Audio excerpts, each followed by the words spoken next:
How you doing? I'm going to be splitting wood, so I'll give you a little time lapse of that. You know, it's going to be a good day. Chores all over the place, and we're just going to keep working and working because they never stop. You know what I mean? Now, the log splitter, you know, last time I started it, it was the last time I gave it a cold start, it was maybe 20, somewhere in the teens or 20s, and it didn't want to start. Today it's like 35. It started up on 2 poles, so we're getting kind of an idea. Maybe it just needs rain a little bit to, you know what I mean, to help it. But we'll see. We'll give her a little bit more time. But I think I'm going to start with changing the spark plug. Get rid of the no brand spark plug. You know, throw something good, high quality in there, because there's a good chance that was it. It might just be the generic spark plug that didn't want to spark off. So we'll start with getting a new one of those, and I'll keep you updated as time goes on. Alrighty, but what do you say we get on with this and get on with some chores?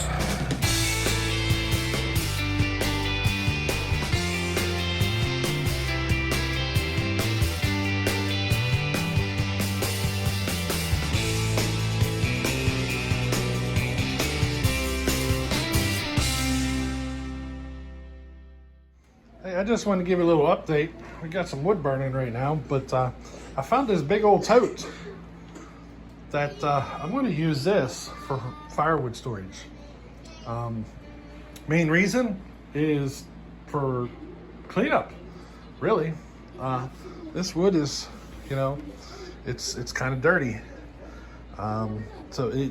If you're not familiar, once the bark starts to rot a little bit, the wood gets extremely dirty, then it makes a mess everywhere. So, you know, I decided to go with this big tote to help contain the mess. And then if it ever gets built up a lot in there or whatever, I can just haul it outside and dump it, you know? So I thought I'd just show you that. I found this tote. I actually got 2 of them. So right now I'm gonna run the one tote because we don't need a whole lot of wood.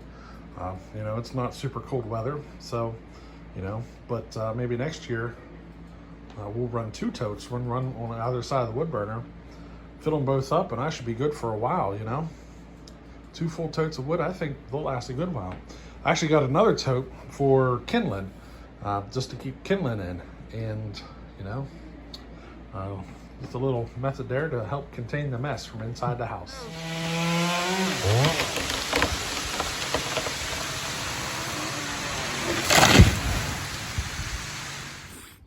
All right, so I tried to do a little time lapse, but there's just too much wind out here. The camera kept falling.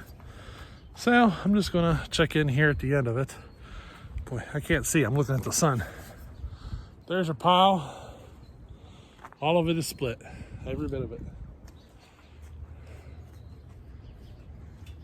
You can see over there, the whole pile's gone. She's now over here in the split pile. So, yep. She's all done. I still got more though. I got another load or 2 to bring out, and you know, it'll need split up too.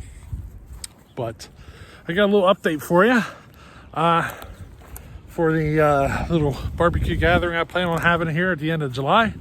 I wasn't sure what we were going to be doing, you know, as far as chainsaw related, but we kind of figured it out. So I went ahead and ordered a triaxle load of firewood logs. So they're coming. Should be here in a couple of weeks. They're going to be sitting right here. Will you see the tricycle? See it? Yep. We're going to put them right in here, and then the splitter will be here. You know, we should be good to go. Triaxle load should be here in a couple of weeks, and you know, we'll be ready to go. Now, I do want to talk about the the cost of doing firewood by the triaxle load. So this is my experience. The triaxle load of logs for me, this load that I ordered is $700. If I end up with 7 cord in the end, that's $100 a cord. Now, for me to go get wood, so I can go get wood and cut it up and everything and get it for free, if I wanted to. I have the means to do that. I have the truck and the trailer. I can haul a half a cord at a trip.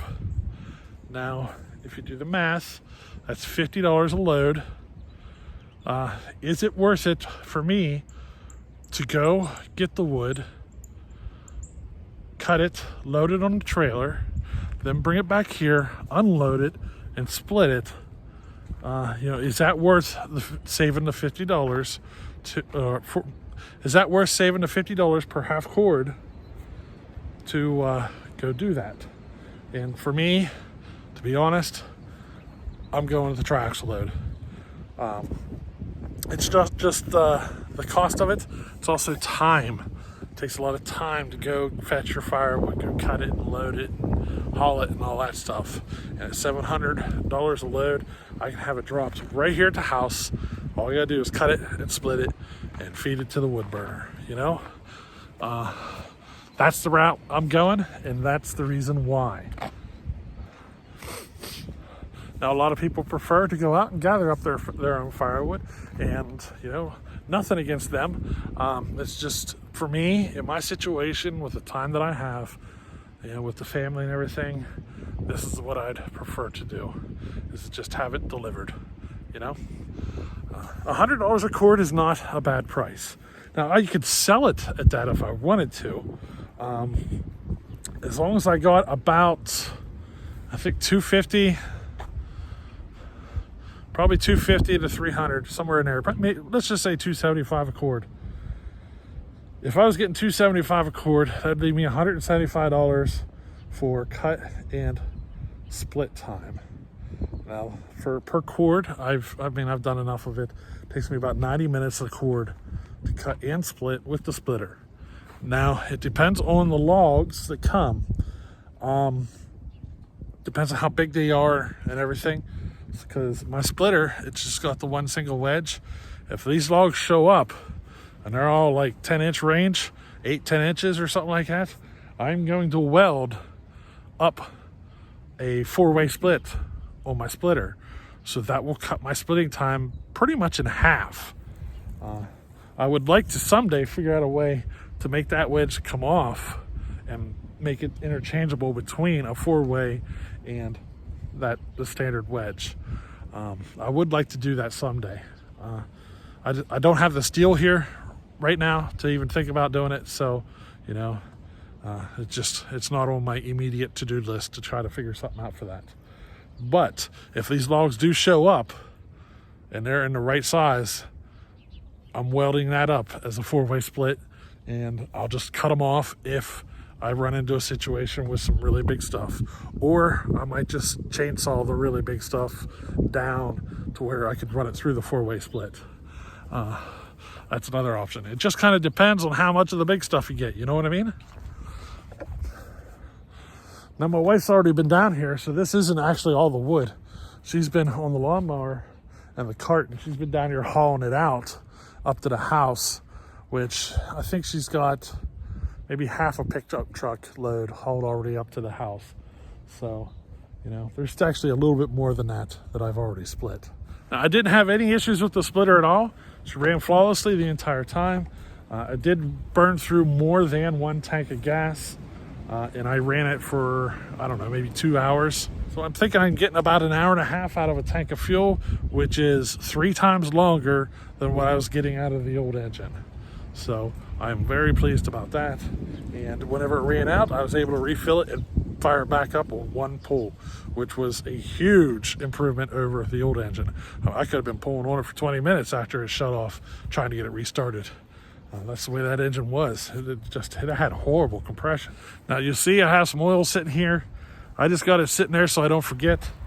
And I've ran this thing for probably a total of 2 hours. I'm going to drain the oil and refill it, just to give it a nice fresh batch oil, just to get out any debris that might have been in the crankcase from manufacturing or so forth.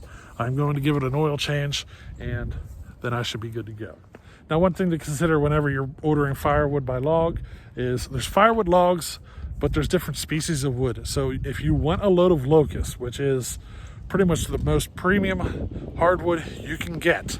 You have to specify that you want locust, and it usually costs at least $100 more per load to get it. I've seen it go for more than that. Some guys are selling their firewood tracks of loads for $1,000. I've seen them go for $1,000, $1,200. I don't know. If I can get one guy to bring it at $700 and another guy wants $1,200, you know who I'm calling, right? Now the stuff I'm expecting to get is probably going to be mixed hardwoods, some maples, cherries, oaks. You know, I'm expecting it to be a mixed load. The cost of it is not high enough to be a premium load, if you know what I mean. So, you know, it should do me just fine. But hey, that's enough jabbering for today, and we'll catch you on the next one. Later.